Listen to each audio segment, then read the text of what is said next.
before. I can pick up all the road shots. I was gonna say you don't have to. Yeah, you don't really have to leave them on. Me and a person in the audience just brainstorming ways we could get a third camera for a little more versatility. Oh yeah. Who were you with?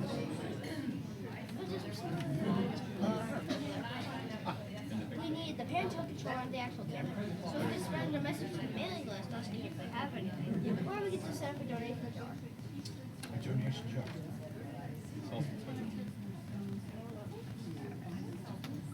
We need to see.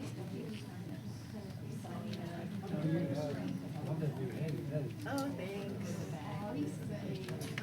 Yeah, it's been great. It's pretty much over. I'm sorry I missed Sonia's ideas. That was so fun.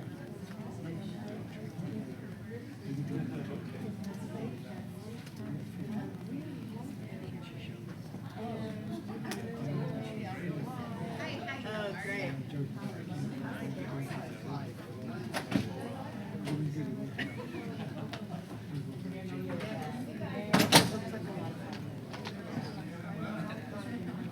It's great to see you. It's great to see you all.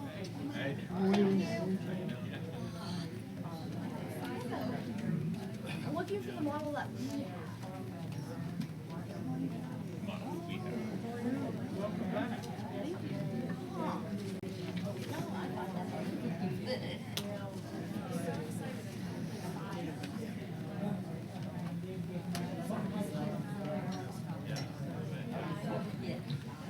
Daisy, I'm back. Just so you know. Brainstorming ideas for.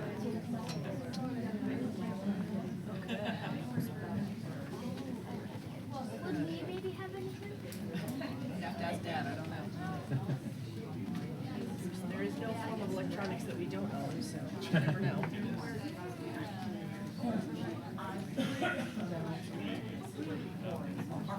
And we need the ones with yeah. The directional hat. The one with the four arrows. These are two separate units. So wait, how The much cords is are one of taped these? together. How much is one of these? Exactly. You don't have to think about it. Those two cameras are matched. They match cameras. Same brand. Same brand, they have the same color. Wait, so these are $100? Controllers? I don't know. GP. You know how much?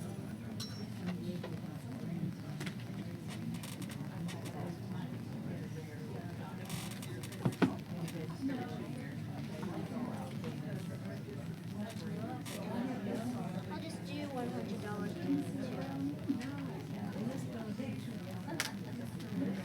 Just like a teacher's wish, like a teacher's wish.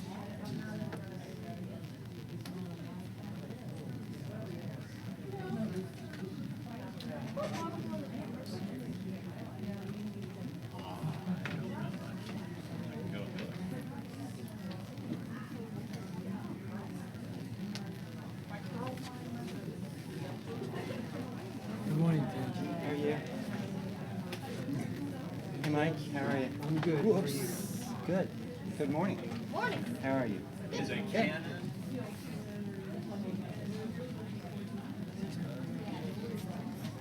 Morning. I'm all over, Kevin. What? I'm all over. I'm trying my best.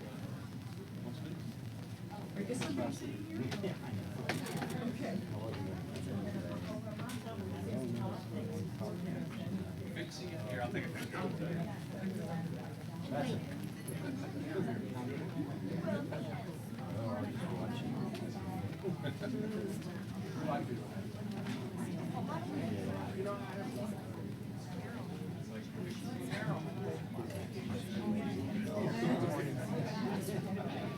How are you, baby?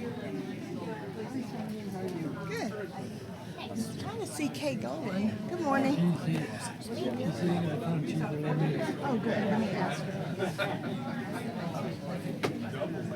Sonia. I'm short, so I gotta get. You get it?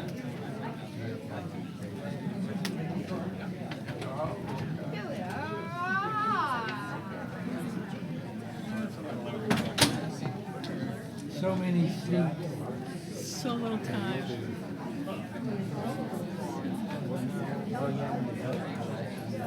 Make sure you can see a screen. Where are you?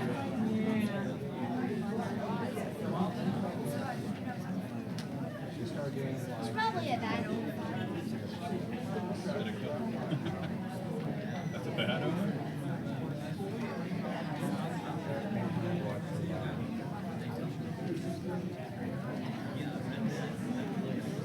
That's right.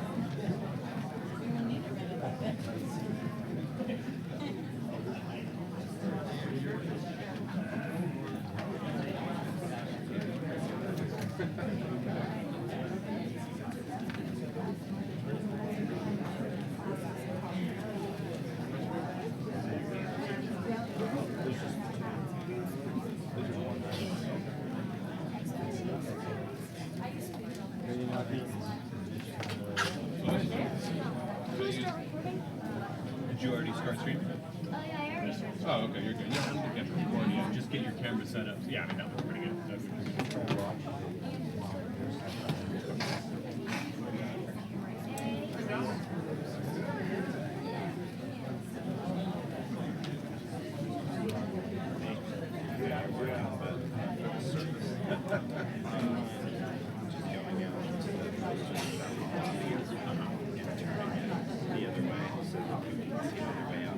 Okay. Right now, it's okay, we can see it on the way. Oh, which poster? Yeah, I'm not gonna be here. The one I just put up. Oh, all right. Yeah. Okay, you go right. I'm gonna go out and check this out. Is this Yeah. something medical or just fashion? A fashion statement. Fashion. Ah, there you go. Instead of the tattoos. Take it that down. one. I don't think it donates to the report.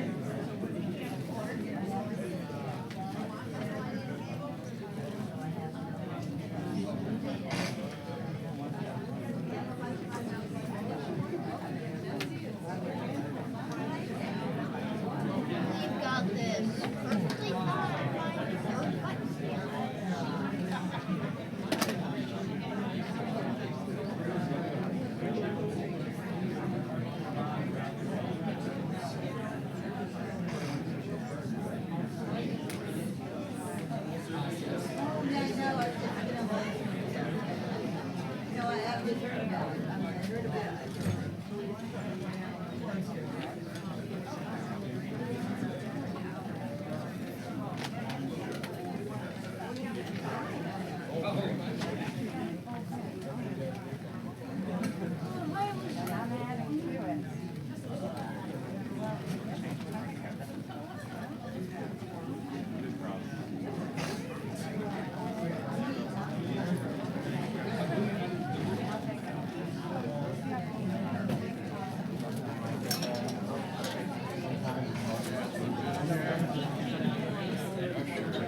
I'm not wearing a microphone. Just realized. It's out there? Where? I didn't see it.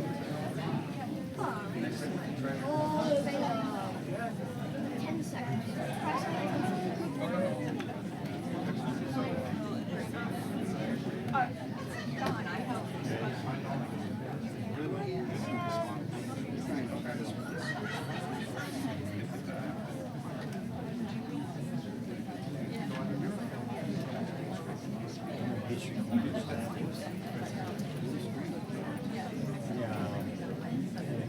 And no one's watching the street. I thought my app was right there, so no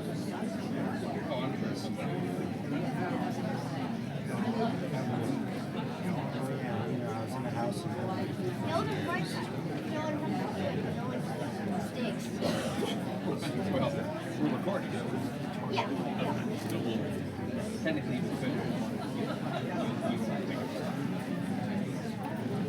Let's just think of the little good one.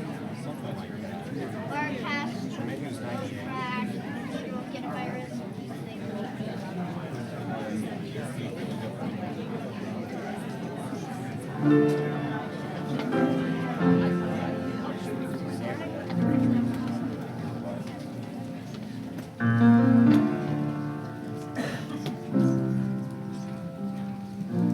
Good morning. Welcome to the Unitarian Universalist Congregation of Atlanta. With all going on in the world, our topic this morning of ambiguous loss could not be more appropriate. As we often do in the face of tragedies like have happened this week, our service changed this morning.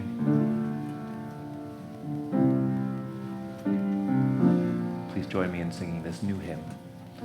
When the world is sick, can't no one be well? But I dreamt we was all beautiful and strong. When the world is sick, can no one be well? But I dreamt we was all beautiful and strong. When the world is sick, can no one be well? But I dreamt we was all beautiful and strong. When the world is sick, can no one be well? But I dreamt we was all beautiful and strong. May our worship this morning bring some piece of healing to our hearts, to this world. Our next hymn this morning is called May I Be Filled with Loving Kindness. I'll sing it through for you once, then we'll sing it together. May I be filled with loving kindness. May I be well. May I be filled with loving kindness. May I be well. May I be peaceful and at ease. May I be whole. All together, first verse. May I be filled with loving kindness. May I be well. May I be filled with loving kindness. kindness. May I be well, may I be peaceful and at ease. May I be whole. May you be filled with loving kindness. May you be well. May you be filled with loving kindness. May you be well. May you be peaceful and at ease. May you be whole. May we be filled. May we be filled with loving kindness. May we be well. May we be filled with loving kindness. May we be well. May we be peaceful and at ease. May we be whole.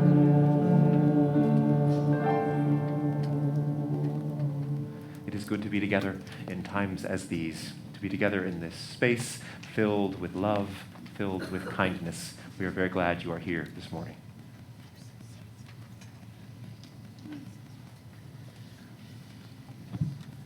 Good morning.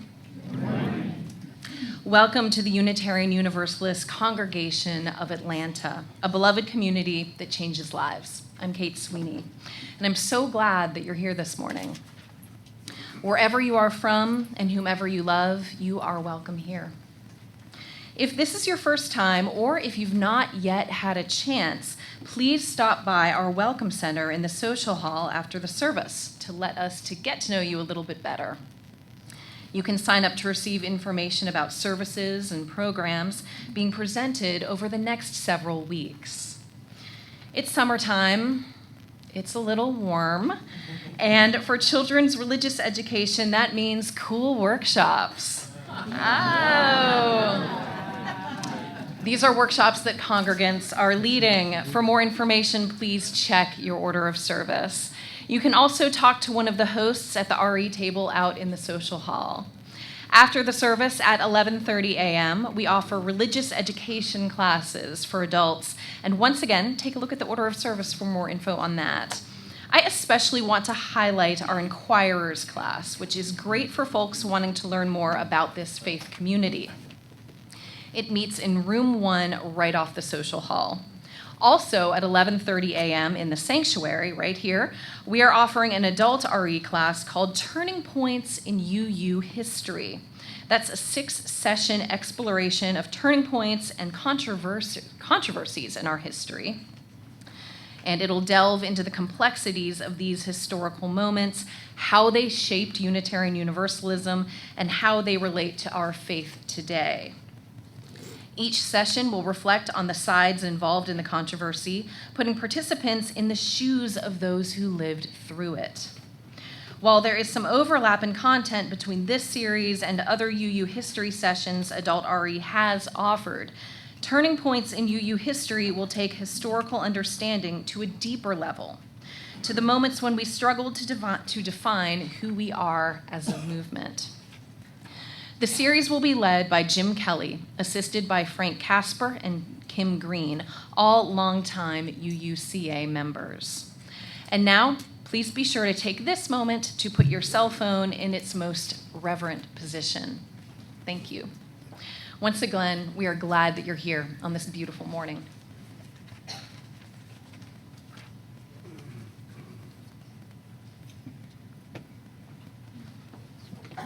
As a Unitarian Universalist layperson, I, just like you, have access to this pulpit.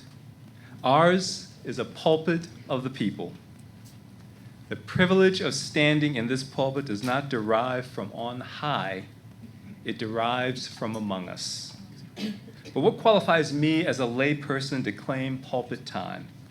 And why is it important for us, the laity, to do so in our faith movement?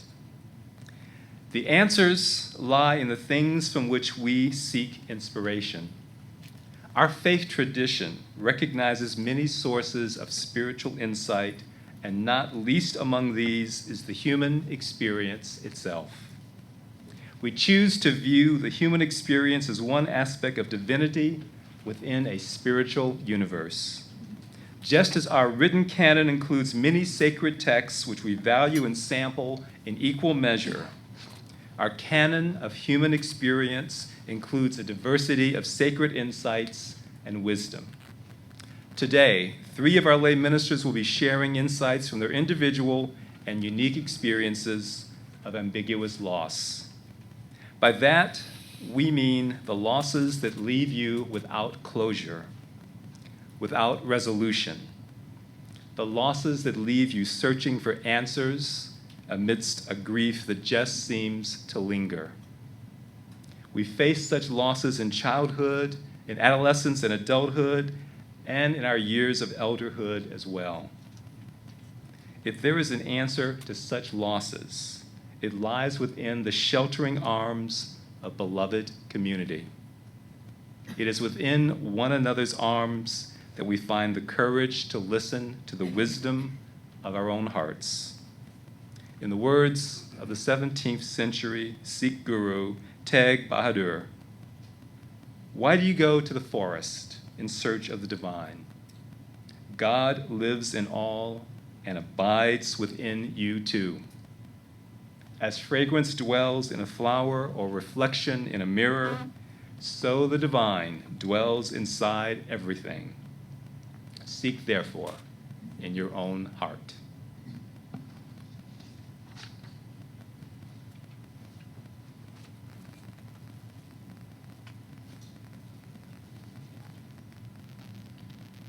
Let's say the chalice lighting words together.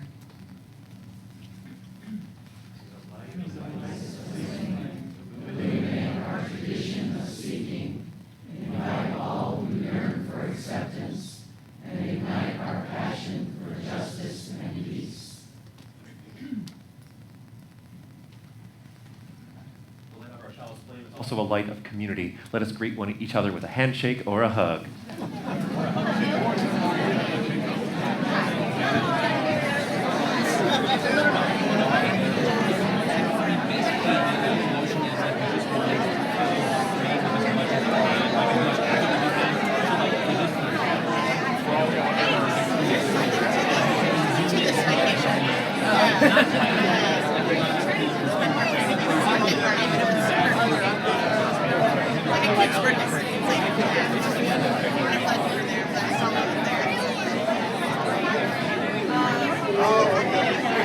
I know, no, don't worry. I did that all this part. Just spend the extra 5 or 3 seconds. Okay, we go here. I'm always look down here. You know, I've done the same thing a bunch of times.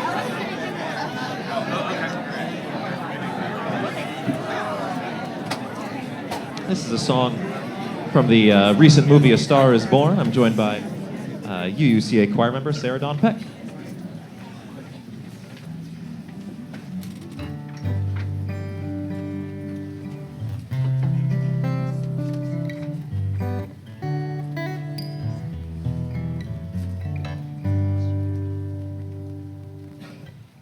Tell me something, girl. Are you happy in this modern world? Or do you need more? Is there something else you're searching for? I'm falling In all the good times I find myself longing for a change. In all the bad times I feel myself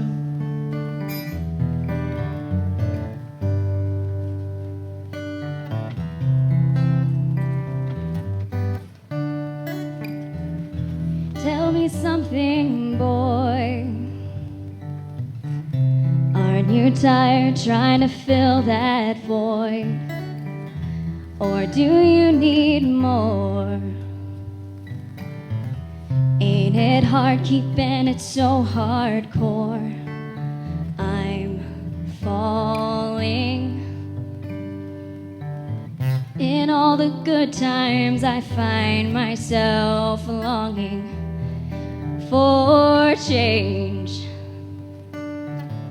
And in the bad times I fear myself. I'm off the deep end, watch as I dive in. I'll never meet the ground.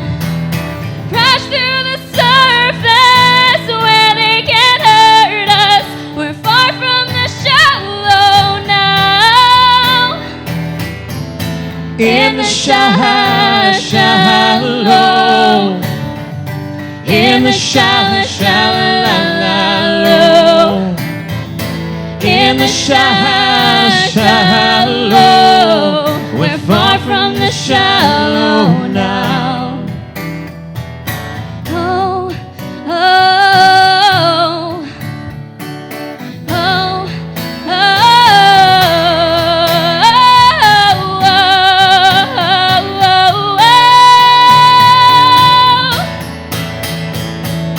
I'm off the deep end, watch as I dive in.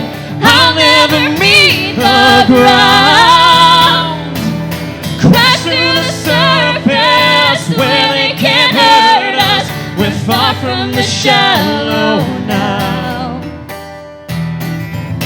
In the shallow,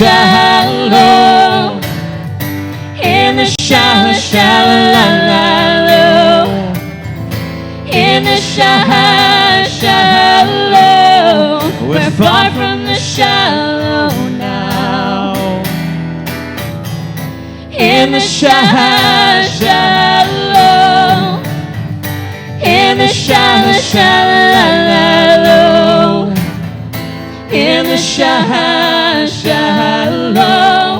we're far from the shallow now.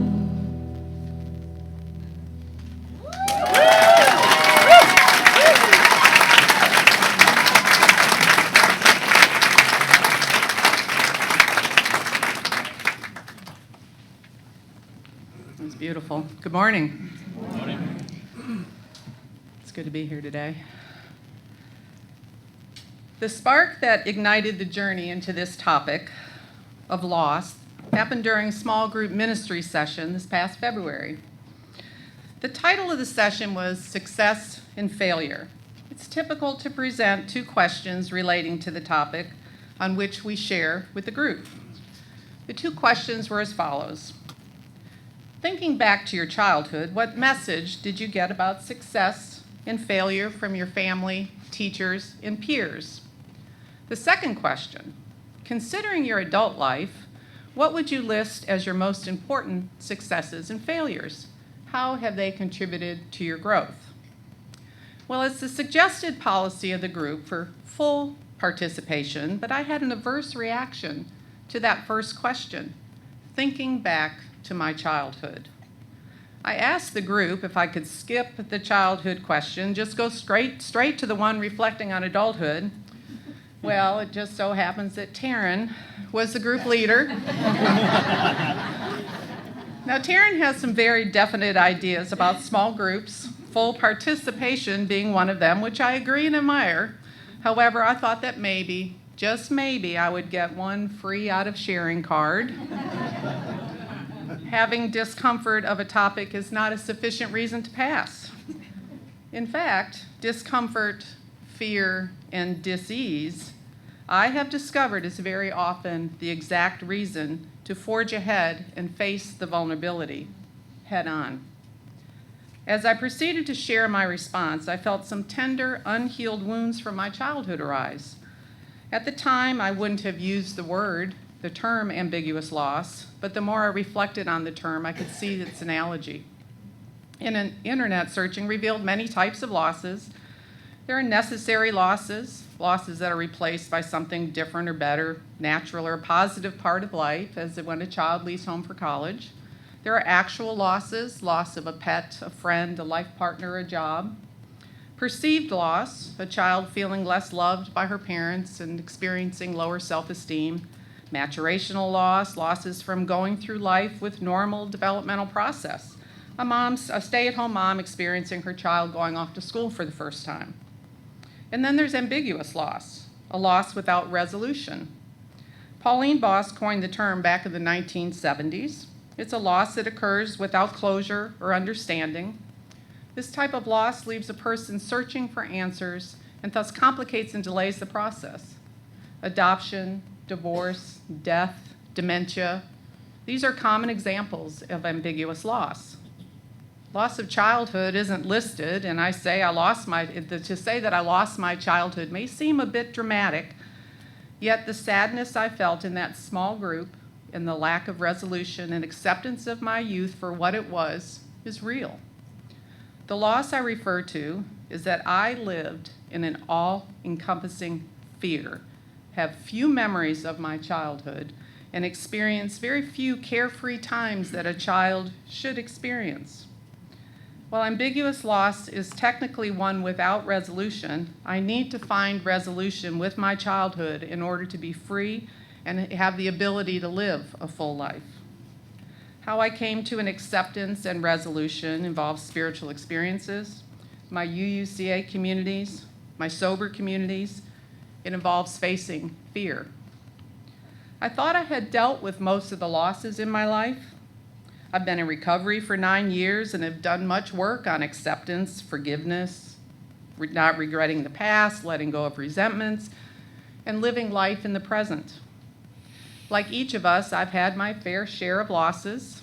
I've experienced divorce, the death of my 2 sisters and my parents, my children leaving home, coming back, leaving home again, loss of smooth skin and muscle mass. I like to think that at this stage of my life, I'm fairly well adjusted and have made peace with most of my issues and my past. Yet whenever I'm in a position to talk about my childhood, adolescence, or even aspects of my adulthood, an element of sadness and loss arises. Some things have remained hidden and unresolved. The small group session opened the Pandora's box that I had neatly evaded. I hope this doesn't come across as me whining about my life. I had loving parents and a good home, but the underlying sadness when relating to my childhood or loss of youth, so to speak, still remained with me after all these years. The loss of my childhood has culminated in my lack of childhood memories and the overwhelming sense of fear that was at the core of my existence. I am not clear why I have so few memories of childhood. I vaguely sense there may have been some traumatic event that I've suppressed, and maybe one day it'll be revealed, but the fear I do remember. Fear has been a driving force of my life. Fear, all caps. Can't say where it originated. I just know it's always been there. I seem to have been born with it.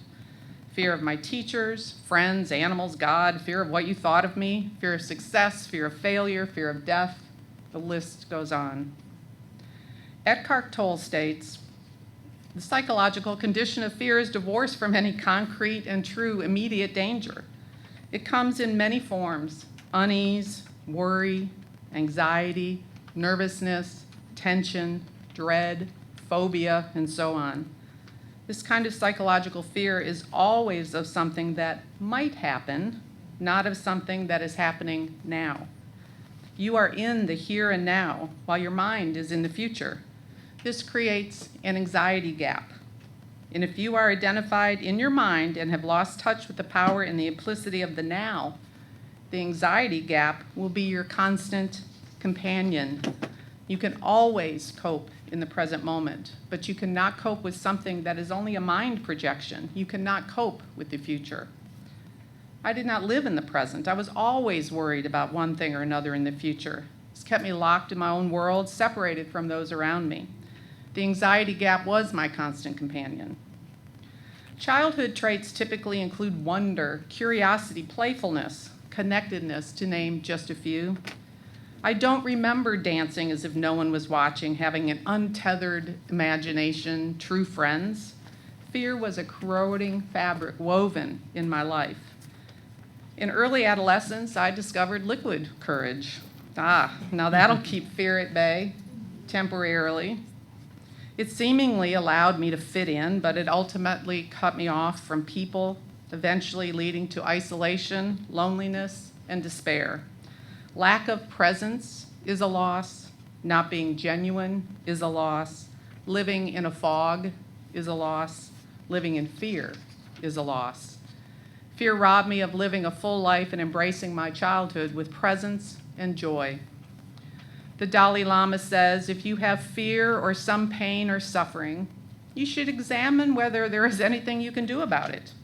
If you can, there is no need to worry about it. If you can't do anything, then there's also no need to worry. Should have read that and practiced that when I was 5. Life would have been so much easier. But alas, I did not. It took me a few more decades to get to that point. The issues brought up in this small group session appear small and innocuous, but upon further examination has led me to resolution and acceptance of my lost childhood. It opened the possibility of embracing my inner child, so to speak. Acknowledging the loss was the first step. My avoidance of the childhood question, realization that I was still in pain, took me on a journey towards accepting my childhood for exactly what it was. Resolution of fears and losses don't happen in a vacuum. I need human and divine assistance. The divine seed was planted in me years ago as I walked an isolated New England beach during a full moon, waves crashing on the shore, Mother Nature showing her power. I was overcome by a power so strong, one of love and compassion and understanding, that it permeated my soul. I truly felt connected to a profound source of life. There was an all-encompassing feeling of love coursing in my veins. In me, through me, safety and security prevailed. I was momentarily at peace. A divine presence had indelibly etched into me.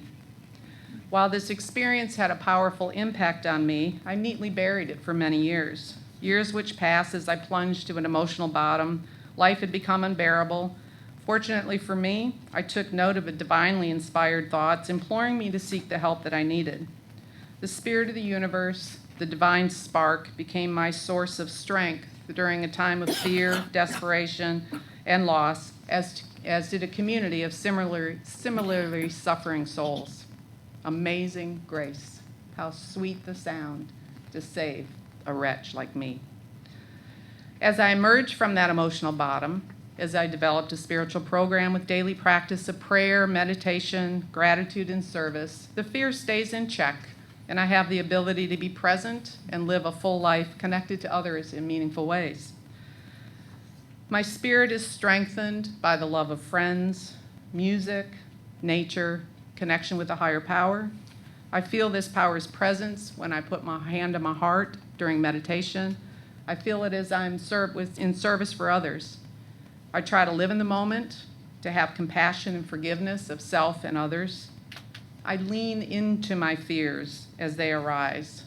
I can accept and share about my childhood, complete with the fears and loss of memories exactly as it was, not wishing for it to be different. Fears are a normal part of life.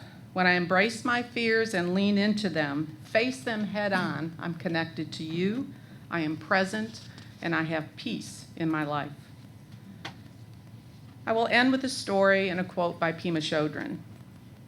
Once there was a young warrior. Her teacher told her that she had to do battle with fear. She didn't want to do that. It seemed too aggressive. It was scary. It seemed unfriendly. But the teacher said she had to do it and gave her instructions for the battle. The day arrived. The student warrior stood on one side and fear stood on the other.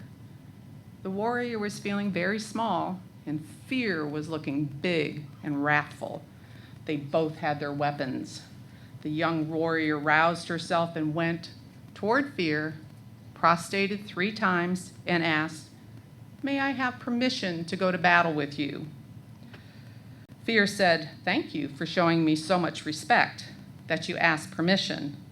Then the young warrior said, "How can I defeat you?" Fear replied, "My weapons are that I talk fast, I get very close to your face. Then you get completely unnerved and you do whatever I say. If you don't do what I tell you, I have no power. You can listen to me, you can have respect for me, you can be convinced by me, but if you don't do what I say, I will have no power." In that way, this student warrior learned how to defeat fear. Pema Chodron goes on and says, "We already have everything we need. There is no need for self-improvement. All these trips that we lay on ourselves, the heavy-duty fearing that we're bad, hoping that we're good, the identities that we so dearly cling to, the rage, the jealousy, and the addictions of all kinds never touch our basic wealth. They are like clouds that temporarily block the sun.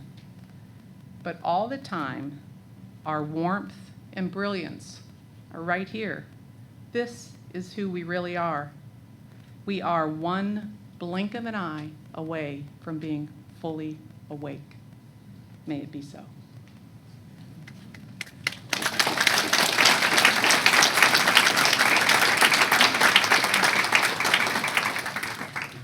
Our music for meditation is a beautiful hymn by Shelley Jackson Denham, number 86, Blessed Spirit of My Life. Please rise in body or in spirit.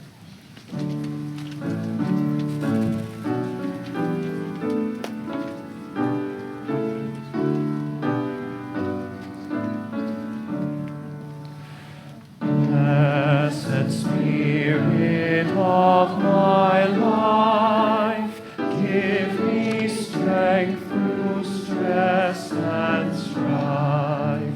Help me live with dignity. Let me know serenity. Fill me with a vision. Clear my mind of fear and confusion. When my thoughts so restlessly, let peace find a home in me. Spirit of great mystery, hear the still small voice in me. Help me live my wordless creed as I comfort those in need. Fill me with compassion, be the source of my intuition. When life is done for me, let love be my legacy.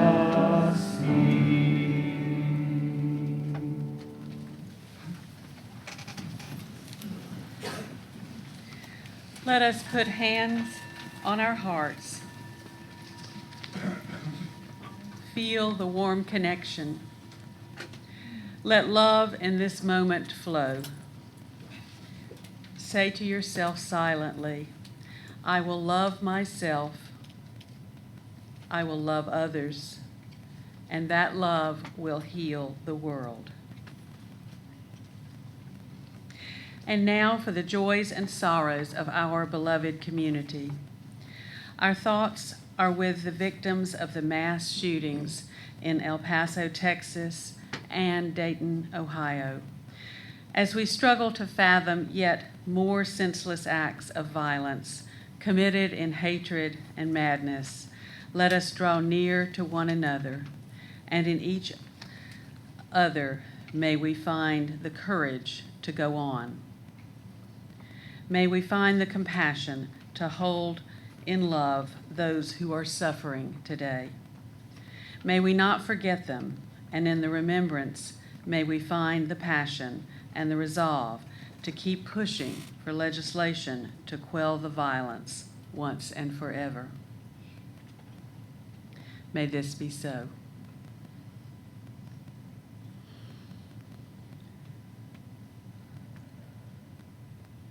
And now turning to our thoughts to this community, may we send Kevin and Robin Stinson asked to be kept in your thoughts as they lost their beloved cat, Misty, on Saturday. Una Powell's 94-year-old mother, Marianne Shagutsky, who has been in the hospital, is being treated for an infection and is now in rehab facility for strengthening. Our building attendant, Doug Terrell's father, has suffered a stroke. He is stable, but please keep the family in your thoughts. At this point, I invite you to say the names out loud of people you are holding in your heart this morning.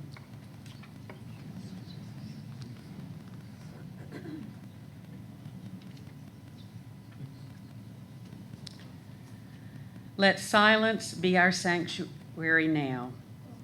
We take in a big breath, and then we exhale. We gently surrender to something larger than ourselves. We enter into the wise silence.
Just now, in our embracing meditation, we put our hands on our hearts and we felt the warm connection.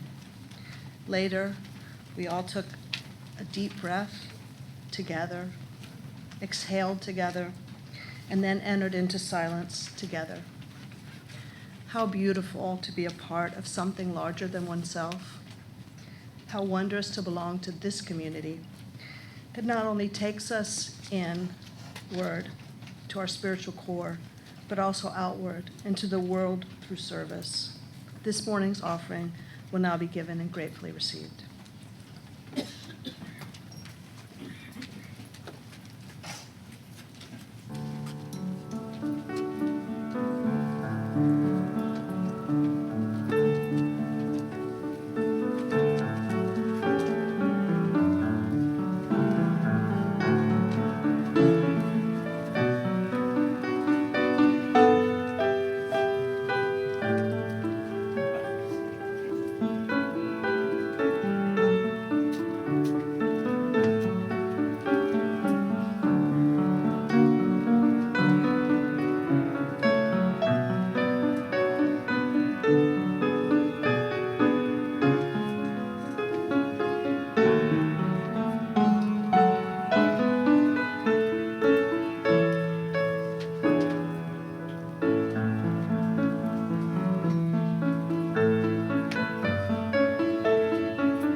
May these dollars go far and bless many lives.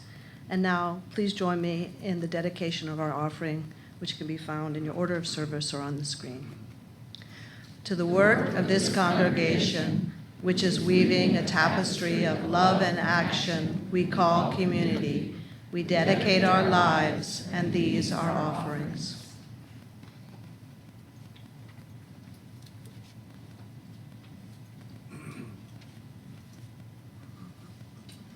Good morning. Limbo can feel isolating. No matter what the loss is, and even if it's a loss we don't know we're experiencing, it can be challenging to find others to connect with when we aren't certain what that connection should look like. Today, I'm going to share with you an ambiguous loss that I endured. It was challenging for me because at the time of the loss, I wasn't aware of it being a loss at all.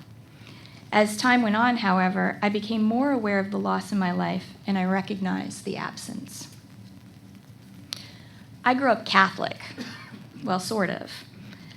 What this basically means to me is that I was christened and made my first communion, which I didn't understand, honestly, beyond being able to receive the body of Christ in church when my family went to Mass on Sundays and holidays.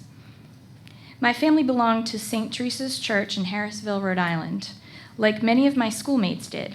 And frankly, my brother and I visited the church more frequently than my parents did. Every Monday after school, we would take bus 9 instead of bus 2, and we would get off at the church with a large group of our peers and go play on the grounds outside the church until we were called inside for catechism or CCD, the religious education program of the Catholic Church.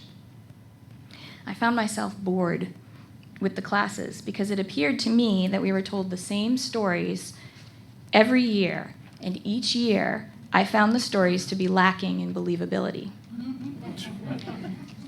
At home, we never spoke about religion and rarely attended Sunday Mass. My grandparents, who all lived in the same town, went to St. Ambrose, their little church, every Sunday dressed in their Sunday best, and we ate fish on Fridays because my father liked that tradition. But there was little conversation ever about what it meant to be Catholic. I knew it was important to my grandmother, who frequently prayed to St. Anthony and had her rosaries, and my grandfather, who had a likeness of St. Christopher hanging from a pendant off the rearview mirror of his Buick. They had a picture of Jesus over their bed, and they were vocal about our need to attend Sunday masses, but never really talked about the importance of their religion to them. I spent many weekends while growing up at my mother's parents' home, knowing that I couldn't wear sneakers or jeans to church, and usually forgetting to bring other clothing with me from my visits. I learned the 10 Commandments and memorized my role in the Catholic Mass in the call and responses, although I never did figure out when it was time to stand, sit, or kneel. I always had to follow others for those transitions. In spite of all of this happening around me, I felt disconnected from the church I attended, from others who seemed to have an understanding that I didn't, and even my family. As I was preparing for my confirmation at age 13, I approached my father as he was reading his newspaper at the kitchen table. "Dad," I said, "at CCD every Monday, the teacher talks about what happened in church on Sunday, and we don't go to church." I expected him to remedy this by saying, "Then let's go to church." Instead, without looking up from his newspaper, he said, "Then stop going to CCD."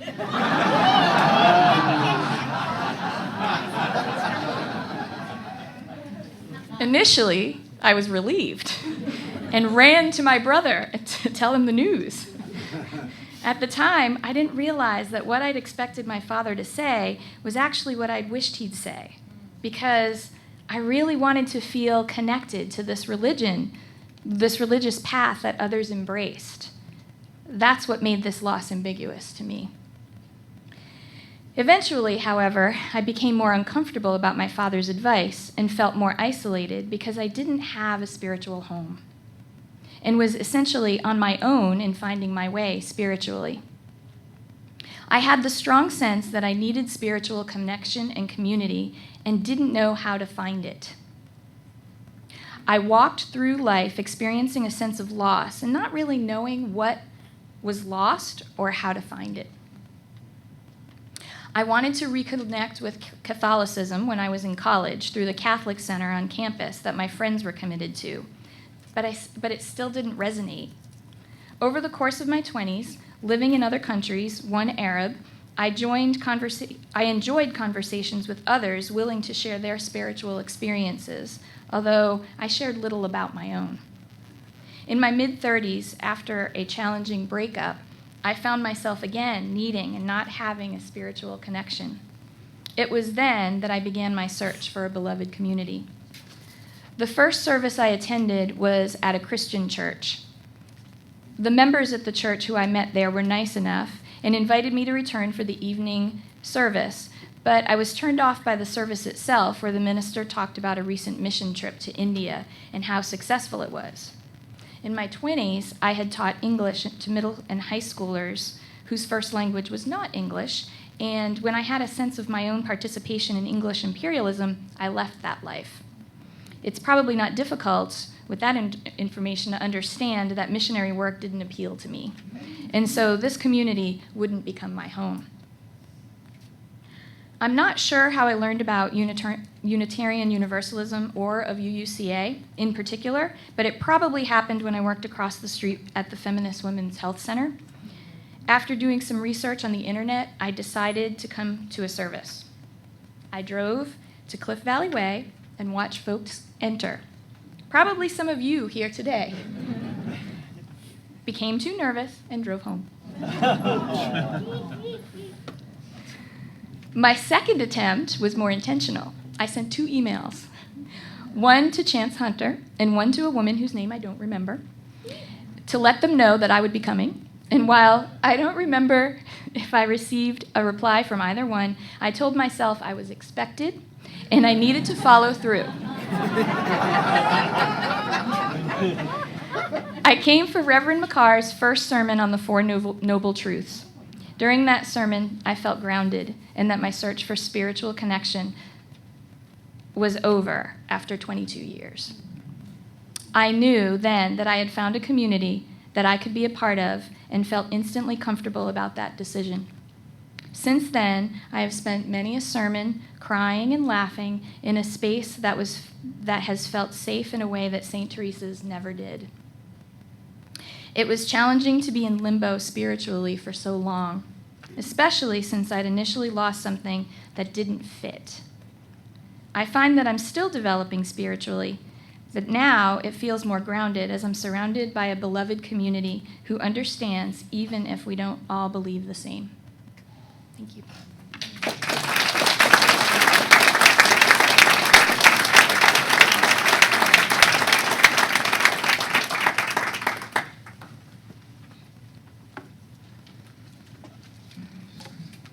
Good morning.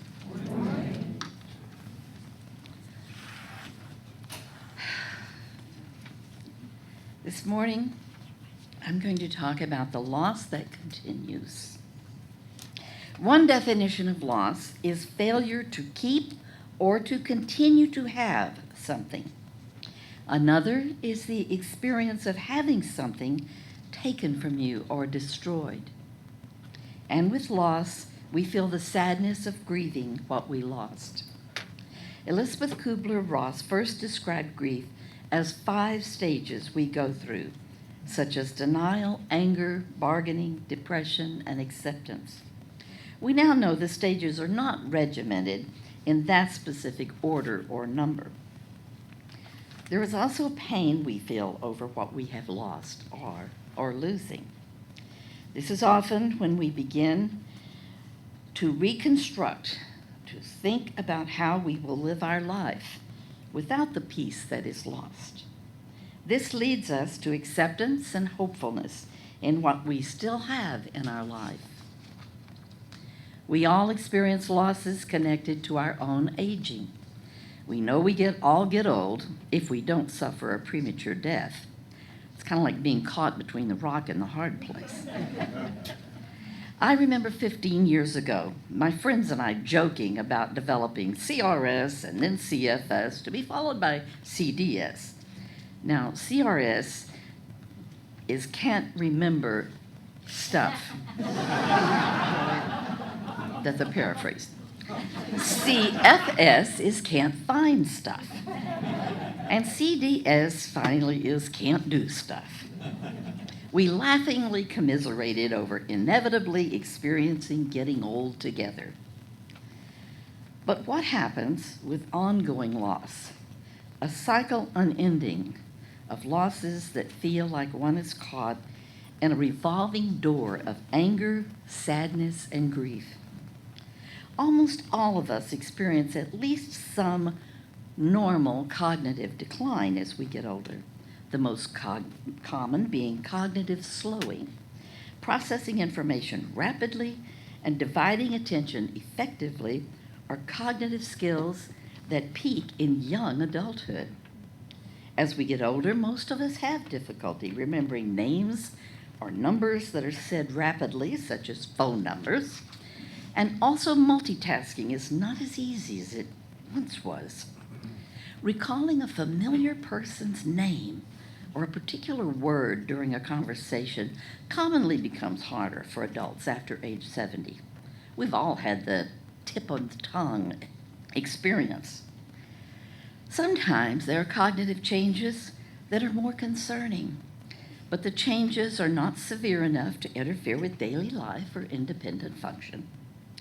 It may be forgetting important information that she or he would previously have recalled easily, such as appointments, conversations, or recent events. Others may find it difficult to make decisions or judge the time or sequence of steps needed to complete a complex task. At this point, if they have a neurological assessment, they may be diagnosed with MCI, mild cognitive impairment. MCI causes a slight but noticeable and measurable decline in cognitive abilities, including memory and thinking skills. Approximately 15 to 20% of people age 65 or older have MCI. MCI increases the risk of later developing dementia. 1 in 10 people age 65 and older, that's 10%, have Alzheimer's dementia. But some people with MCI never develop Alzheimer's. Last year, I was diagnosed with MCI.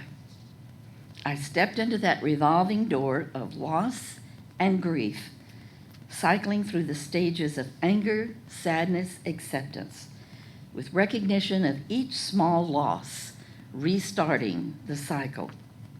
The thing I have always had the most difficulty dealing with in life is the unknown. I may not develop Alzheimer's disease, but I do know the spinal test showed I do carry the Alzheimer's marker. Ongoing loss left me feeling vulnerable, different, not sure who I could trust. I was afraid of being judged, of people distancing themselves from me. I had been warned by a friend here to think carefully before confiding too quickly. They had experienced how some well-meaning folks had rushed to judgment, assuming or saying things that were thoughtless or painful. But I did share my diagnosis with a few people I trusted. Even though the doctors at Emory Brain Health Center stressed to me that I am in a very early stage of MCI, very high functioning, and it is important for me to continue in all the activities that I am involved with, I feared some would see me as not the same, not measuring up.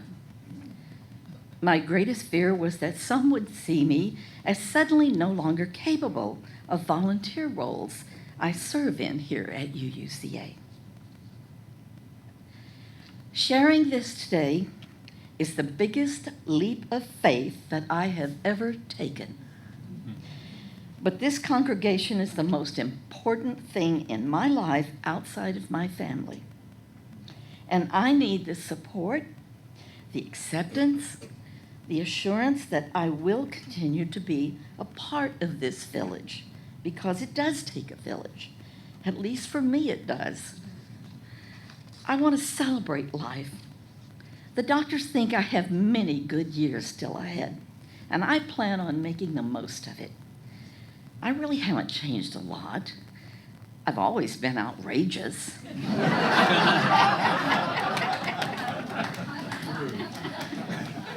I see a lot of you agree with me on that. But I am still smart, I am still strong, and try not to be shocked when I joke about it or laugh at myself. This is how I always approach life, with determination and humor. But I do need your love and support. My family needs your love and support. I am not the only one in this congregation that is currently traveling the road of uncertain cognitive futures, and there will be more. But if you wish to be a part of the supporting travelers along the way, we can learn and sometimes laugh and sometimes bear the loss together. In the words of Joseph Campbell, we must let go of the life we had planned so as to accept the one that is waiting for us.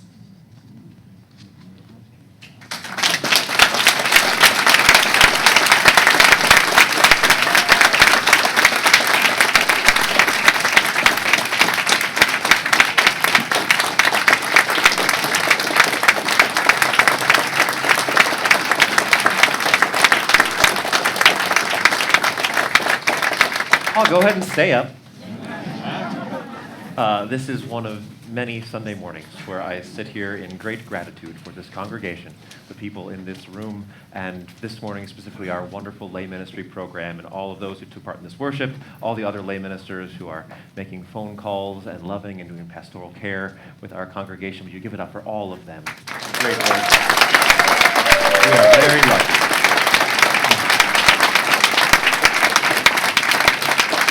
Final hymn this morning is called Comfort Me, a beautiful hymn by Mimi Bornstein. We'll sing, I think we're singing all the verses plus one, so go for it, Travis.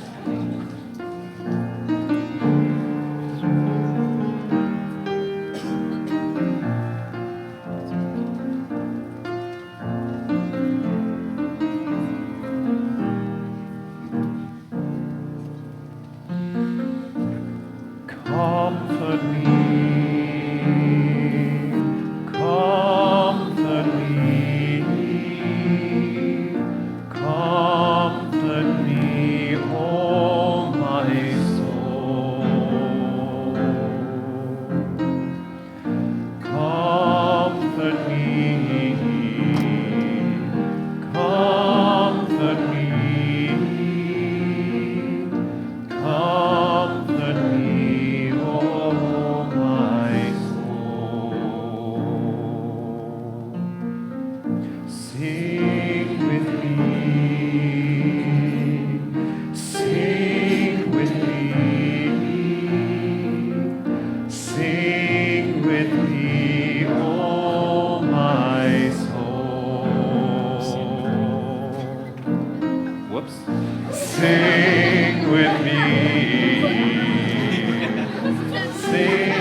There's still a G there. There's a G, everyone. Sing with me, oh my soul. Speak for me.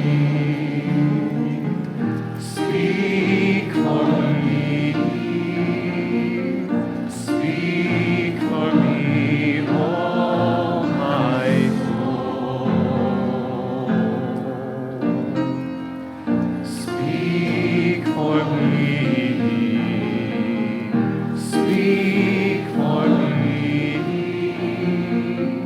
Speak for me, oh my soul.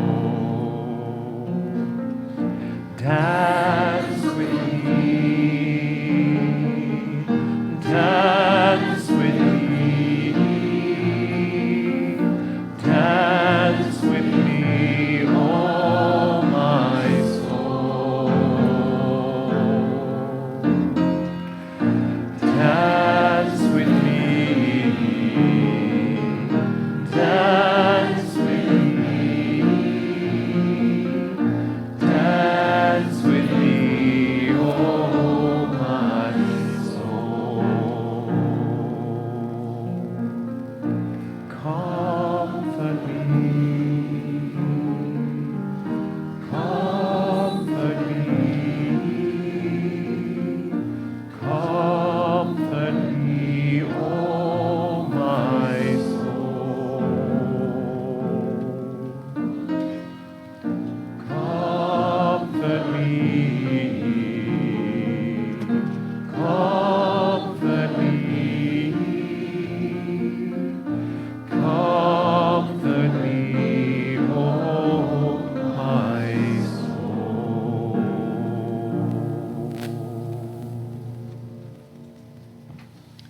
Let's join together for the benediction. Within beloved community, no loss is born alone.